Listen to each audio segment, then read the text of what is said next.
Di dalam kaca tebal terdapat mesin perang dengan tulisan. Dingin ini bukan hanya pembom, tetapi B-1 Lancer, monster langit yang akrab dipanggil Tulang oleh krunya. Sebuah simbol mematikan dengan misi yang hanya bisa ditangani olehnya. B-1 Lancer tidak hanya memiliki kecepatan luar biasa dan teknologi canggih, tetapi yang benar-benar membuatnya menjadi mimpi buruk adalah kemampuannya membawa 75.000 pon bom yang siap melepaskan kehancuran di mana saja di dunia. Inilah yang menjadikannya teror bagi musuh-musuhnya. Pada akhir Januari 2024, ratusan personel Angkatan Darat dan Angkatan Udara AS sedang menjalankan tugas harian mereka di pangkalan militer terpencil bernama Tower 22 yang terletak di timur Laut Yordania, dekat perbatasan Suriah. Pangkalan ini berfungsi sebagai pusat logistik utama yang mendukung upaya pelatihan AS untuk pejuang asing di zona deeskalasi Alan. Pada hari yang menentukan itu, militer AS sedang menunggu kembalinya kendaraan udara tak berawak, UV, dalam penerbangan pengintaian rutin. Tetapi, tidak ada yang tahu bahwa pasukan milisi yang didukung Iran telah merencanakan serangan terhadap pasukan mobilisasi rakyat Irak dengan meluncurkan UV bersenjata dari suatu tempat di Suriah. Ketika UV mendekati pangkalan tersebut, militer AS terkejut dan tidak segera mengenali ancaman hingga terlambat. UV meledak di barak pangkalan, menewaskan 3 orang dan melukai puluhan lainnya. Sebagai tanggapan, AS memutuskan untuk mengerahkan 2 pembom B-1 sebagai bagian dari serangan balasan yang mengirimkan pesan kepada pasukan milisi Irak tentang siapa yang benar-benar mengendalikan wilayah tersebut. Namun, kelompok milisi ini dipersiapkan dengan baik, dengan bunker bawah tanah yang diperkokoh dengan bertonton beton. Namun, jika para teroris mengira mereka aman, mereka salah. 2 B-1 Lancer bersiap lepas landas dari pangkalan udara Texas. Sejumlah aktivitas terjadi di bawah pesawat saat kru darat bergegas untuk memuat semua bom yang akan dijatuhkan oleh Tulang ke target di Timur Tengah. B-1 Lancer memiliki 3 teluk bom utama, depan, tengah, dan belakang, yang dapat membawa total 75.000 pon bom. Namun, dengan desain sapuan sayap variabelnya, B-1 Lancer berhasil membawa hingga 84.500 pon bom, menjadikannya pembom strategis yang luar biasa. Tahukah Anda, B-1 Lancer dapat mencapai kecepatan lebih dari 900 mph, menjadikannya salah satu pembom tercepat di arsenal AS? Sejak 2020, B-1B Lancer terus beroperasi di Laut Cina Selatan dan Pasifik, melaksanakan misi pencegahan strategis terhadap Tiongkok dan Rusia. Dengan kecepatan tertinggi 1,25 Mach, B-1B dapat dengan cepat berangkat dari pangkalan di Guam atau Diego Garcia, mencapai wilayah udara yang diperebutkan tanpa dicegat lebih awal.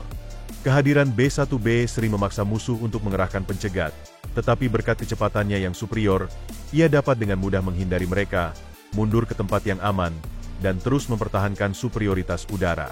Kemampuan ini, dikombinasikan dengan muatan bom yang besar dan kemampuan terbang jarak jauh, menjadikan B-1 Lancer sebagai pencegah yang kuat dalam operasi militer modern. Bayangkan bagaimana rasanya bagi kru saat mereka mengendalikan mesin yang tangguh seperti itu. Mengetahui mereka dapat melepaskan kekuatan destruktif dengan akurasi yang tepat pada waktu yang tepat. B-1 Lancer dilengkapi dengan berbagai bom, termasuk MK-82 dan bom pintar, serta rudal JASM yang memungkinkan serangan presisi. Meskipun musuh yang dilatih dengan baik dan dipersenjatai canggih, B-1B tetap menjadi ancaman besar. Desainnya yang unik memungkinkan manuver cepat dan dapat menghindari pertahanan udara musuh. Sejak 2014, B-1B telah melakukan lebih dari 630 serangan udara yang menjatuhkan lebih dari 2.000 bom pintar, sebagian besar terhadap ISIS di Irak dan Suriah. Pada 2018, 2 pembom B-1B dari pangkalan udara Das di Texas melakukan serangan udara terhadap Iran, menunjukkan kemampuan AS untuk memproyeksikan kekuatan dari jarak jauh. Begitu pula pada 2 Februari 2024, AS menggunakan pembom B-1B untuk melakukan serangan udara di Irak dan Suriah sebagai balasan atas serangan yang menewaskan 3 tentara AS. Peningkatan terbaru pada B-1B, termasuk kemampuan membawa bom penghancur bunker GBU-72B dan rudal hipersonik AGM-183. Modernisasi ini adalah bagian dari kontrak besar senilai $7 miliar yang diberikan kepada kontraktor pertahanan AS, Northrop Grumman. Walaupun pesawat ini sangat tangguh, masa depan medan perang modern terus berkembang. Teknologi pertahanan udara musuh semakin canggih, dan pesawat yang dulunya dianggap elit dapat menjadi target besar. Untuk itu, Program modernisasi yang dimulai pada tahun 2020 berfokus pada peningkatan kemampuan tempur B-1B agar tetap relevan dan mematikan di medan perang modern. B-1B tidak hanya pembom jarak jauh dengan kecepatan luar biasa, tetapi juga pesawat dengan kemampuan manuver pesawat tempur dan dapat melakukan misi dukungan udara dekat. Semua ini menunjukkan bahwa B-1B bukan hanya sekadar pembom, melainkan simbol kekuatan strategis yang terus berkembang. Salah satu peningkatan paling signifikan pada program BEAST adalah perombakan total sistem komunikasi dan data yang membawa B-1B ke tingkat koordinasi operasional baru, dilengkapi dengan sistem transmisi data Link 16 bersama dengan beberapa teknologi komunikasi canggih lainnya. B-1B kini dapat menerima perintah dan berbagi informasi secara real-time, berkoordinasi lebih efektif dengan pasukan sekutu di darat, udara, dan laut. Tetapi, apakah ini cukup untuk membuat B-1B tetap relevan di medan perang? Dalam pertempuran, setiap detik bisa menjadi perbedaan antara hidup dan mati. Itulah sebabnya Angkatan Udara AS terus meningkatkan B-1B Lancer untuk memastikan pesawat ini dapat memproses dan menanggapi informasi lebih cepat dari sebelumnya. Peningkatan ini tidak hanya membantu kru merespons secara instan dalam situasi kritis, tetapi juga meningkatkan pertahanan B-1B terhadap ancaman non-tradisional seperti serangan siber dan pulsa elektromagnetik, memastikan bahwa bahkan serangan sederhana tidak akan menjatuhkan mesin perang bernilai jutaan dolar. Selain itu, sistem pertahanan otomatis pesawat sedang ditingkatkan untuk melawan ancaman baru yang tidak ada saat B-1B pertama kali beroperasi. Angkatan Udara AS juga telah meningkatkan sistem identifikasi teman atau musuh untuk memastikan B-1B dapat beroperasi dengan aman di wilayah udara perang modern yang semakin padat dan kacau. Kendati demikian, itu belum semuanya. Selain memperkuat badan pesawat dan ruang bom untuk layanan jangka panjang, program peningkatan BEAST juga difokuskan pada pemulihan titik pemasangan senjata B-1B sebelumnya yang dinonaktifkan berdasarkan perjanjian pengurangan senjata strategis awal. Berdasarkan perjanjian tersebut, Angkatan Udara AS harus menonaktifkan titik pemasangan ini untuk membatasi kemampuan pembom yang dapat membawa senjata nuklir. Namun, dengan program BEAST, dudukan ini sedang dipulihkan, bukan untuk membawa bom nuklir, melainkan untuk menguji senjata generasi baru. Pada 8 September 2023, B-1B pertama yang ditingkatkan di bawah program BEAST menyelesaikan penerbangan pertamanya dari Pangkalan Angkatan Udara Dayes, menandai tonggak penting dalam meningkatkan kemampuan tempur pesawat ini. Peningkatan ini menjadikan B-1B yang pertama dari 23 pesawat yang dimodifikasi di Dayes oleh tim kontraktor lapangan khusus. Sesuai rencana, semua pesawat dari Wing ke-7 akan diselesaikan dan siap untuk dikerahkan jika diperlukan. Peningkatan BEAST dilakukan selama pemeliharaan rutin di fasilitas seperti Pangkalan Angkatan Udara Tinker serta di pangkalan-pangkalan besar seperti DAFB dan Ellsworth AFB. Metode ini memungkinkan peningkatan diselesaikan dalam waktu sesingkat mungkin sambil memberikan fleksibilitas bagi setiap unit untuk menjadwalkan peningkatan berdasarkan kesiapan pesawat. Laporan kesiapan menunjukkan bahwa program BEAST akan menerima investasi besar hingga $9 miliar untuk memastikan B-1B Lancer tetap beroperasi hingga 2040. Itu bukan jumlah yang kecil, tetapi sepenuhnya dibenarkan untuk mesin perang legendaris seperti B-1B. Dengan peningkatan saat ini, B-1B akan menjadi salah satu platform utama untuk senjata hypersonic yang mampu melakukan perjalanan dengan kecepatan 5 kali kecepatan suara dan menyerang target dari jarak ekstrim. Mengintegrasikan senjata-senjata ini akan membantu B-1B menjadi pembunuh jarak jauh yang tangguh, mampu menembus sistem pertahanan apapun di planet ini. Meskipun B-21 Raider pada akhirnya akan menggantikan seluruh armada B-1B, transisi itu akan memakan waktu untuk diselesaikan. Sementara program B-21 masih dalam tahap pengujian dan penyesuaian, B-1B akan tetap menjadi tulang punggung Angkatan Pengebom Strategis Amerika, setidaknya hingga 2036. Jadi, jika ada yang berpikir bahwa waktu B-1B telah berlalu, mereka salah. Pesawat ini masih memiliki banyak misi penting di depan. B-1B Lancer bukan hanya pembom strategis, tetapi juga simbol kekuatan Angkatan Udara AS, dengan kemampuannya untuk menyerang dengan cepat, menempuh jarak jauh, dan memberikan daya tembak yang tangguh. Dengan peningkatan dari program BEAST, B-1B akan terus memainkan peran penting dalam operasi militer hingga 2040 dan seterusnya. Pengembangan kendaraan udara tak berawak telah mengantarkan era baru peperangan, yang memungkinkan pelaksanaan misi berbahaya tanpa mempertaruhkan nyawa pilot, sambil juga memberikan pengawasan pengintaian yang ditingkatkan dan kemampuan serangan presisi. Program CCA berfokus pada pengembangan setidaknya 1.000 pesawat tempur tak berawak untuk bekerja bersama jet tempur canggih seperti F-35 dan sistem generasi berikutnya seperti Asad. Mengintegrasikan UV ke dalam formasi tempur akan meningkatkan taktik gerombolan yang memungkinkan Angkatan Udara untuk menyebar dan memperluas jangkauan operasionalnya. Selain itu, UV ini dapat mengambil peran seperti pengintaian, pengacauan, pengalihan, atau bahkan serangan langsung, yang mengurangi beban pada pesawat tempur berawak. Ini bukan hanya proyek berteknologi tinggi, tetapi juga langkah berani untuk meningkatkan kemampuan tempur militer AS. Menyebarkan armada UV yang besar akan menciptakan keuntungan di langit, sambil mempersulit musuh untuk mendeteksi dan melawannya. Kontraktor pertahanan terkemuka seperti Andil dan General Atomic Aeronautical System adalah pemain kunci yang mendorong inovasi ini. Andil dan General Atomics berfokus pada pengembangan UV yang mampu beroperasi di lingkungan pertempuran yang kompleks, dilengkapi dengan kemampuan anti-jamming dan mampu melakukan misi otonom. Sebagai contoh, Endals Fury AAV dirancang dengan sistem modular yang menggunakan perangkat keras yang tersedia secara komersial, mengurangi biaya sambil mempertahankan kinerja tinggi. Sistem modular ini memungkinkan penggantian komponen yang rusak atau peningkatan teknologi dengan mudah, memastikan Fury AAV tetap siap tempur untuk waktu yang lama. Sementara itu, prototipe General Atomic XQ-67A, yang telah menyelesaikan uji terbang pertamanya, berfungsi sebagai pengganda kekuatan dengan kemampuan serbaguna, mulai dari pengintaian dan akuisisi target hingga peperangan elektronik dan pertempuran langsung.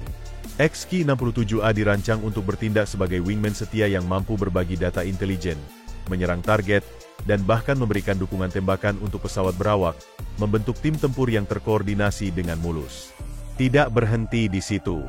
Banyak perusahaan lain yang bersaing ketat untuk mengembangkan proyek serupa. Contoh yang menonjol adalah pesawat Sierra model 401 oleh Scalit Composite. Desain eksperimental ini ditujukan untuk mengoptimalkan biaya produksi dan mendukung sejumlah misi penelitian dan pengembangan.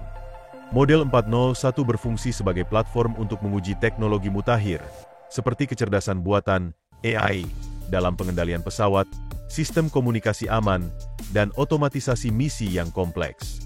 Bayangkan sebuah pesawat yang mampu beroperasi terus-menerus pada ketinggian hingga 30.000 kaki dalam angin kencang, menguji sensor dan sistem aerospace lainnya. Itulah yang dapat dicapai oleh model 401. Kemampuan untuk beroperasi pada ketinggian tinggi memungkinkan model 401 untuk melakukan pengawasan strategis dan misi pengumpulan intelijen, sambil menguji sensor baru dalam kondisi lingkungan yang keras. Tetapi, pengembangan kendaraan udara tak berawak harus mematuhi peraturan ketat yang ditetapkan oleh FAA, Federal Aviation Administration. Di William J. Hughes Technical Center, peneliti dari FAA dan NASA sedang melakukan pengujian untuk menentukan cara mengoperasikan perangkat ini dengan aman di wilayah udara yang padat. Pengujian di William J. Hughes Center ini tidak hanya berfokus pada manajemen lalu lintas udara, tetapi juga pada evaluasi dampak UV pada sistem radar, jaringan komunikasi, dan peralatan penerbangan lainnya. Melalui kendala pemerintah, desain dan pengembangan UV lebih efektif dan dirancang untuk menguji desain UV yang terintegrasi lebih efektif ke wilayah udara yang ada, sambil memenuhi persyaratan kinerja dan keandalan.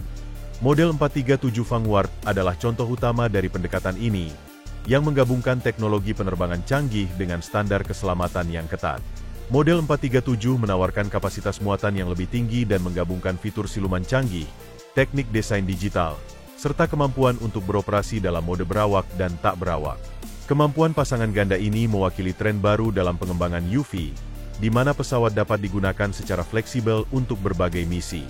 Kemampuan untuk beralih antara mode berawak dan tak berawak memberikan fleksibilitas luar biasa, memungkinkan UV untuk beradaptasi dengan skenario pertempuran yang berbeda, mulai dari pengintaian rahasia hingga serangan langsung.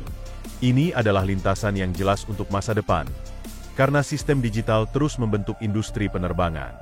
Hal ini memungkinkan integrasi UV yang mulus ke wilayah udara di mana operator dapat mengendalikan dan memantau mereka dari jarak jauh, berbagi data dan intelijen secara real-time, serta mengoordinasikan beberapa UV secara bersamaan.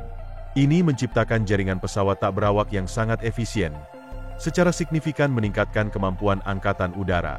Contoh lain yang jelas adalah X-62A, Vista, modifikasi lanjutan dari F-16D Block 30, yang telah mencapai terobosan luar biasa dalam penerbangan otonom dan sistem kontrol yang digerakkan oleh bantuan. X-62 Avista tidak hanya menjadi tempat uji coba untuk teknologi AI, tetapi juga alat pelatihan yang berharga bagi pilot masa depan. Pesawat ini dapat mensimulasikan berbagai skenario pertempuran yang memungkinkan pilot untuk berlatih manuver yang rumit dan membiasakan diri dengan sistem kontrol yang digerakkan oleh bantuan, mempersiapkan mereka untuk operasi yang melibatkan pesawat tak berawak di masa depan. Mengintegrasikan AI ke dalam sistem kontrol pesawat memungkinkan UV untuk melakukan manuver yang rumit, seperti lepas landas, pendaratan, terbang dalam formasi, menghindari rintangan, dan merespons situasi yang tidak terduga, mengurangi beban kerja pada operator jarak jauh. AI juga dapat menganalisis data sensor yang memungkinkan pesawat untuk secara otomatis mendeteksi dan mengidentifikasi target, serta membuat keputusan taktis yang optimal. Pengembangan X-62 Avista mencerminkan upaya Angkatan Udara AS untuk menggabungkan teknologi penerbangan tradisional dengan kemajuan AI mutakhir, menciptakan generasi baru pesawat dengan fleksibilitas otomatisasi yang lebih besar dan efisiensi tempur. Selama uji terbang, X-62A melakukan serangkaian manuver taktis menggunakan agen AI untuk menanggapi ancaman simulasi secara real-time.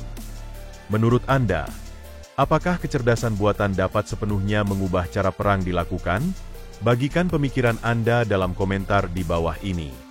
Teknologi ini membuka potensi besar untuk pengambilan keputusan yang didorong oleh bantuan dalam pertempuran, sambil juga menginspirasi banyak proyek sipil dan inisiatif militer yang menjanjikan.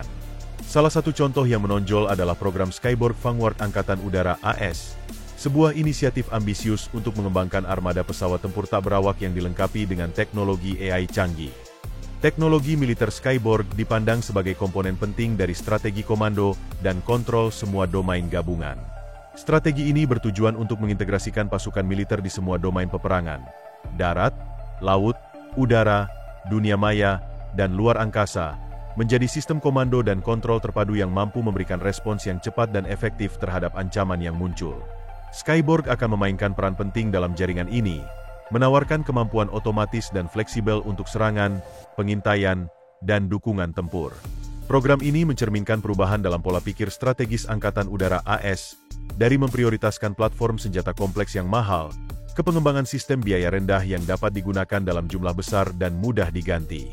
Skyborg akan memungkinkan Angkatan Udara untuk membuat penyangga pertahanan dengan armada UV yang besar, mengurangi tekanan pada pesawat berawak dan menciptakan tantangan besar bagi musuh.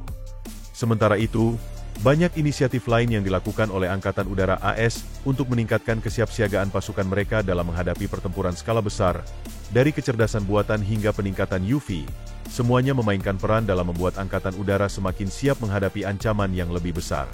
Dengan proyek-proyek seperti Skyborg, Angkatan Udara AS juga mengarah pada pengembangan kendaraan udara tak berawak, yang lebih otonom, yang mampu beroperasi tanpa banyak intervensi manusia. UV ini tidak hanya dapat melakukan tugas-tugas dasar seperti pengintaian atau serangan, tetapi juga dapat merespons secara adaptif terhadap perubahan situasi di medan perang, seperti pergeseran ancaman atau perubahan cuaca. Dalam konteks ini, teknologi kecerdasan buatan dan pembelajaran mesin menjadi kunci, memungkinkan pesawat untuk belajar dan berkembang berdasarkan data yang dikumpulkan selama misi, serta beradaptasi dengan lebih baik dalam pertempuran yang kompleks. Melalui teknologi ini, Skyborg dan UV lainnya bisa bertindak sebagai wingman, atau pasangan dalam formasi dengan pesawat berawak. Mereka dapat berbagi data intelijen secara real-time, memperluas jangkauan dan efektivitas misi tempur. Sistem ini juga memungkinkan pesawat berawak untuk menghindari ancaman atau melaksanakan manuver yang lebih aman, mengurangi risiko terhadap pilot dan memperkuat kekuatan tempur secara keseluruhan. Program Skyborg juga menunjukkan bagaimana Angkatan Udara berfokus pada fleksibilitas dan keterjangkauan dalam perang modern. Alih-alih mengandalkan platform besar yang mahal dan memerlukan perawatan tinggi, Skyborg menyediakan alternatif yang lebih murah dan dapat digunakan dalam jumlah yang lebih banyak. Dengan cara ini, meskipun satu UV mungkin hilang atau rusak dalam misi, ada banyak pesawat lain yang siap menggantikannya tanpa membebani anggaran yang besar. Selain itu, dengan adanya Skyborg dan pesawat berbasis kecerdasan buatan lainnya, Angkatan Udara dapat mengurangi ketergantungan pada platform yang lebih besar dan lebih mahal, sambil tetap menjaga kemampuan untuk merespons ancaman dengan cepat. Dengan pemanfaatan AI, UV ini bisa meningkatkan kecepatan dan efektivitas pengambilan keputusan di medan perang, tanpa memerlukan intervensi manusia yang memakan waktu. Dalam skenario yang lebih kompleks, di mana banyak ancaman datang dari berbagai arah, Pesawat-pesawat ini bisa bertindak lebih cepat daripada yang dapat dilakukan oleh pesawat berawak, memberikan keunggulan strategis yang besar. Seperti semua teknologi baru, pengembangan UV berbasis AI dan otonom juga menghadirkan tantangan baru. Masalah terkait keamanan, seperti potensi peretasan atau gangguan sinyal yang dapat mempengaruhi operasi UV harus diatasi. Di samping itu, meskipun UV otonom dapat melakukan banyak tugas dengan efisien, ada keprihatinan tentang bagaimana mereka akan berinteraksi dengan pesawat berawak di wilayah udara yang padat. Kecuali jika diatur dengan baik, interaksi antara pesawat berawak dan UV bisa menimbulkan masalah, baik dalam hal koordinasi maupun keselamatan penerbangan. Untuk itu, Angkatan Udara AS juga berfokus pada pengembangan teknologi pengendalian lalu lintas udara yang lebih canggih. Ini akan memastikan bahwa UV dapat beroperasi dalam integrasi yang lancar dengan pesawat berawak, serta dengan sistem manajemen udara lainnya, tanpa risiko tabrakan atau kecelakaan. Uji coba seperti yang dilakukan di William J. Hughes Technical Center oleh FAA dan NASA sangat penting untuk mengatasi tantangan ini, karena mereka membantu memastikan bahwa UV bisa beroperasi dalam ruang udara yang padat dengan aman. Salah satu contoh kemajuan ini adalah proyek X-62A Vista, yang sudah menunjukkan bagaimana pesawat otonom dapat berfungsi sebagai bagian dari ekosistem yang lebih luas. X-62A, dengan kecerdasan buatan yang menggerakkan banyak manuver kompleks, tidak hanya menjadi alat uji coba teknologi baru, tetapi juga membantu Angkatan Udara berlatih untuk menghadapi ancaman yang semakin kompleks. Pesawat ini dapat mensimulasikan berbagai skenario pertempuran, memberi pelajaran berharga bagi pilot manusia tentang interaksi mereka dengan pesawat tak berawak di medan perang. Dengan perkembangan ini, dapat dikatakan bahwa masa depan peperangan udara semakin ditentukan oleh kolaborasi antara manusia dan mesin. UV yang semakin cerdas, fleksibel, dan terintegrasi dengan sistem yang lebih luas, akan memudahkan Angkatan Udara untuk menciptakan keunggulan strategis di medan perang. Di sisi lain, pesawat berawak seperti F-35 dan B-21 Raider akan tetap menjadi tulang punggung Angkatan Udara, beroperasi dengan lebih efisien bersama dengan UV yang dapat mengambil peran pendukung atau menjadi bagian dari serangan langsung.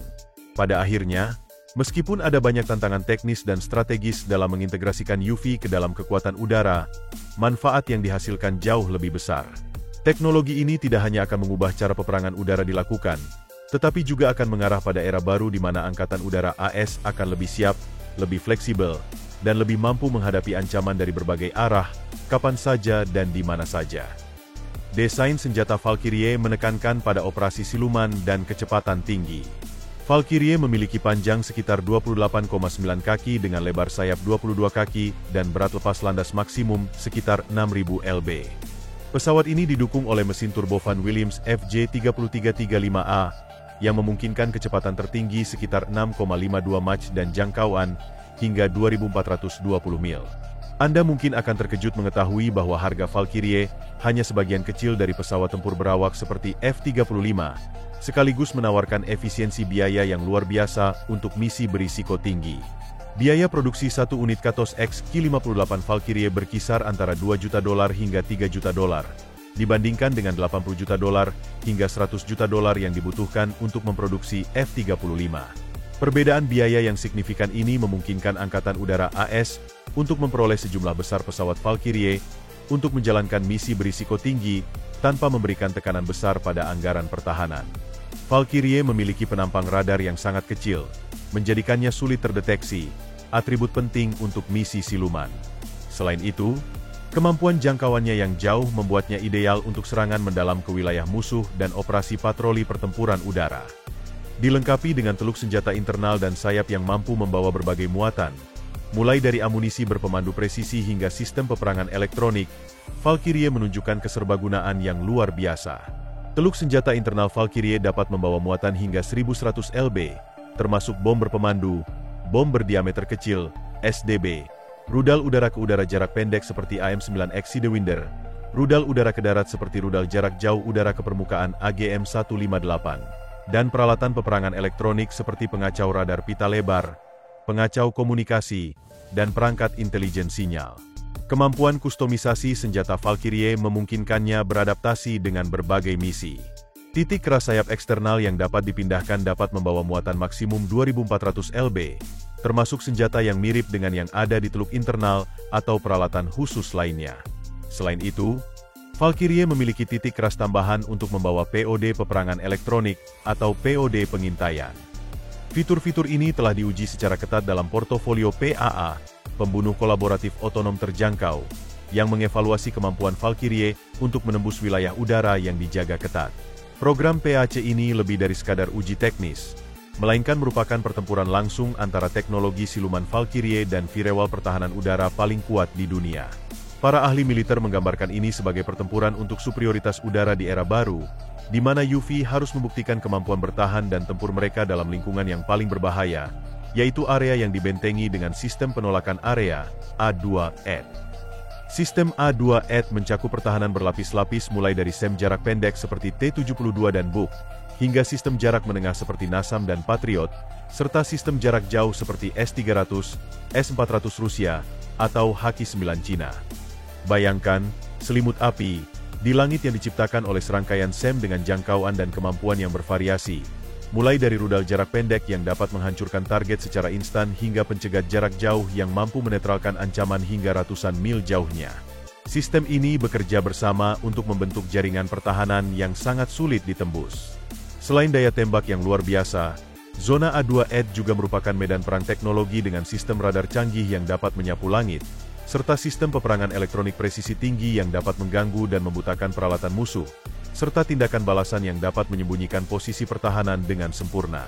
Oleh karena itu, sistem siluman pada pesawat seperti Valkyrie sangat diuji untuk memastikan apakah desainnya dapat menghindari deteksi oleh sistem paling canggih yang ada saat ini. Lebih dari itu, inisiatif seperti program eksperimen pesawat otonom dan konsep akses penggunaan tempur yang gesit secara signifikan meningkatkan efektivitas operasional Angkatan Udara AS. Apa pendapat Anda tentang kombinasi AI dan fleksibilitas taktis ini? Tinggalkan komentar di bawah dan bergabunglah dalam diskusi tentang masa depan peperangan modern yang dirancang untuk meningkatkan proyeksi kekuatan tempur dan mempertahankan kelincahan operasional dalam menghadapi ancaman global yang berkembang. Ide sentral dari konsep akses penggunaan tempur yang gesit adalah untuk menyebarkan unit serta kemampuan tempur di berbagai lokasi, memanfaatkan pelajaran yang dipetik dari konflik-konflik sebelumnya, khususnya munculnya sistem senjata jarak jauh presisi yang telah menjadikan pangkalan udara yang terkonsentrasi sebagai target yang rentan.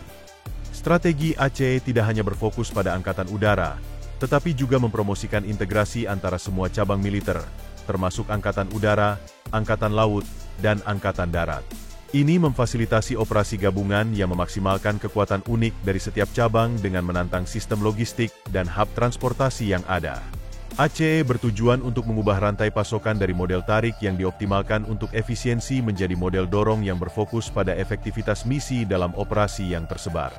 Terobosan dalam ACE terletak pada penerapan model logistik prediktif canggih yang secara akurat memperkirakan kebutuhan logistik seperti bahan bakar, suku cadang, dan perawatan kendaraan. Model logistik prediktif ini menggunakan algoritma AI dan analitik data besar untuk memproses informasi dari berbagai sumber, termasuk data intelijen, kondisi cuaca, kinerja peralatan, dan pembaruan medan perang. Kemampuan ini memungkinkan unit logistik untuk memprediksi permintaan dengan presisi dan secara proaktif memberikan pasokan yang diperlukan. Pendekatan ini telah diuji dalam latihan bendera 24 yang gesit, di mana pesawat transportasi otonom X-Wing Cessna 208B menunjukkan kemampuan otomatisasi yang mengesankan. X-Wing Cessna 208B adalah varian yang dimodifikasi dari pesawat transportasi ringan Cessna 208B Grand Caravan yang dilengkapi dengan sistem kontrol otonom canggih. Pada dasarnya, X-Wing mempertahankan banyak karakteristik teknis dari Cessna 208B, termasuk panjang sekitar 41,7 kaki dan lebar sayap sekitar 52,1 kaki. Namun fitur utamanya terletak pada integrasi kontrol navigasi canggih dan sistem komunikasi yang mengubahnya menjadi platform transportasi otonom. Pesawat ini ditenagai oleh mesin turboprop Pratt Whitney PT6A14A yang menghasilkan sekitar 675 tenaga kuda, memungkinkan kecepatan jelajah sekitar 21.000 kaki dan jangkauan maksimum sekitar 1.180 mil dengan kapasitas muatan yang berguna sekitar 3.300 lb. X-Wing dapat mengangkut sejumlah besar peralatan militer atau kargo selama latihan. Personel militer menguji X-Wing dengan memuatnya dengan peralatan dan perlengkapan untuk menunjukkan bahwa pesawat otonom serupa dapat terintegrasi dengan mulus ke dalam operasi logistik rutin. Setelah memuat X-Wing, penerbangan uji dilakukan secara otonom dan dipantau oleh personel dari stasiun kontrol darat. Penerbangan uji dikelola oleh sistem kontrol otonom yang mencakup sensor, prosesor, dan perangkat lunak kontrol pesawat ini, yang dilengkapi dengan sistem navigasi GPS, alat pengukur ketinggian, sistem penghindaran tabrakan, dan sistem komunikasi untuk memastikan keselamatan penerbangan. Personel di stasiun kontrol darat dapat memantau posisi, kecepatan, ketinggian, dan status pesawat, serta melakukan intervensi jika diperlukan. Sistem kontrol otonom X-Wing dirancang untuk beroperasi secara independen berdasarkan rencana penerbangan yang telah diprogram sebelumnya atau penyesuaian yang dilakukan oleh personel kontrol darat. Sistem ini juga mampu menangani situasi yang tidak terduga, seperti kondisi cuaca buruk atau masalah teknis, dan dapat membuat keputusan otonom untuk memastikan keselamatan pesawat dan muatannya. Penerbangan ini bukan hanya demonstrasi teknis, tetapi juga menggambarkan bagaimana teknologi otonom dapat langsung mendukung kebutuhan logistik waktu nyata, mulai dari pengiriman peralatan yang peka terhadap cuaca hingga pengangkutan pasokan penting. Selama beberapa dekade terakhir, kemajuan dalam teknik manufaktur, material baru, dan terobosan dalam kecerdasan buatan telah meletakkan dasar bagi proyek-proyek inovatif di angkatan bersenjata. Inovasi ini tidak hanya memungkinkan produksi pesawat dengan biaya lebih rendah, tetapi juga mengintegrasikan sistem otonom canggih yang memberikan dukungan optimal untuk armada yang ada. Menurut Anda, apakah teknologi ini akan segera merevolusi seluruh industri penerbangan militer? Bagikan pendapat Anda di kolom komentar. Apakah teknologi otonom merupakan bagian tak terpisahkan dari masa depan militer? Jika ya, inovasi apa yang ingin Anda pelajari lebih lanjut dalam video mendatang? Jangan lupa untuk berlangganan di channel kami, untuk memastikan Anda tidak melewatkan konten menarik lainnya.